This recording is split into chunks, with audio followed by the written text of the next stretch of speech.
จะว่าไปในเมนูนี้มีไผเคยเนี่ยเคยแปลงเคยกินกันก็ครับส่วนมากส่วนใหญ่เขาก็จะใช้ปลาดุกเนาะปลาดุกเอามาอัวมาอบนี่นะแต่สำหรับปลานิ้นจะนี่บ่ค่อยได้มันเนี่ยพอแต่ได้ถึงอัวปลาดุกนี่ก็เหมือนเมียนกันแล้วเขานั่นติบ่ได้เนี่ยพอนี่นะรอบหน้าคลิปหน้าจัดมาเหมาะสกรรมสคาบเนาะแต่ว่ารอบนี้วันนี้เขาจะมาเนี่ยอัวปลานิ้นสมุนไพรกันก่อนแล้วกับปลานิ้นวันนี้ผมคั่วผมผ่าหลังมันเสร็จเรียบร้อยมากันว่าเขาคั่วปลาได้ปลาเสร็จเรียบร้อยกับนี่เขาจะมาตำพริกตำเคี่ยวบ่ใช่ตำปั่นไม่ใช่เคี่ยงปั่นเนี่ยเนาะง่ายดีเคี่ยงสมุนไพรมันก็จะมีพริกแห้งข่าจะไคร้หอมเตี้ยมหอมแดงขมิ้นแกนหอมป้อมก็ลูกผักชีนะเขาก็จะทำการปั่นกันตามเคี่ยงให้มันเรียกๆเร็วๆดีๆบ่ต้องเอาละเอียดล่ำเหลียครับเนาะเอาหมดหยาบๆก็ได้เนี่ยให้มันได้เนี่ยพริกเนี่ยสมุนไพรมันหยาบๆอีกก็ถือว่าคือละแล้วกันนั้นเขาก็จะมาปรุงรสก็จะใส่เกี๊ยวผงปรุงรสสูตรรสน้ำมันหอยตัวอีนะแล้วก็จะอุ้ยจะอ้อยใบบะกิ้วหั่นฝอยผักป้อมต้นหอมเหี่ยแล้วก็คลุกเข้าทุกอย่างมันเข้ากันดีๆแต่ถ้าว่าคนใดมักเผ็ดแท้ๆนะอ้อยลูกโดดไปเห็นสักยุ่มเนอะพริกแดงนะมาหลังจากที่เขาสูนเคี่ยงสมุนไพรมันเข้ากันดีแล้วมันก็กำนี้เขาจะเอาเคี่ยงสมุนไพรเนี่ยมาตาที่ตัวปลานี่จะตาจะแดกก็ได้มันทั่วๆถึงๆหลังจากนั้นเคี่ยงสมุนไพรส่วนหนึ่งนะที่เขาตาเสร็จเรียบร้อยมันเหลือมันถึงเหลือแน่นอนเขาก็จะไปยัดเนื้อยัดติดต้องปลาปุ่มปลา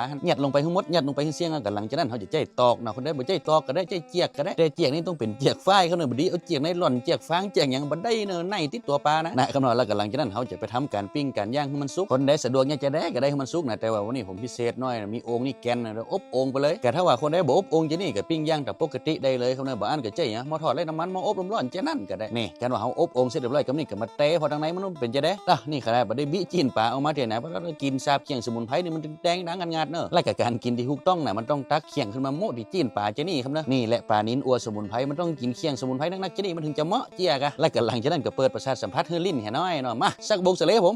มันต้องจะนี่กะ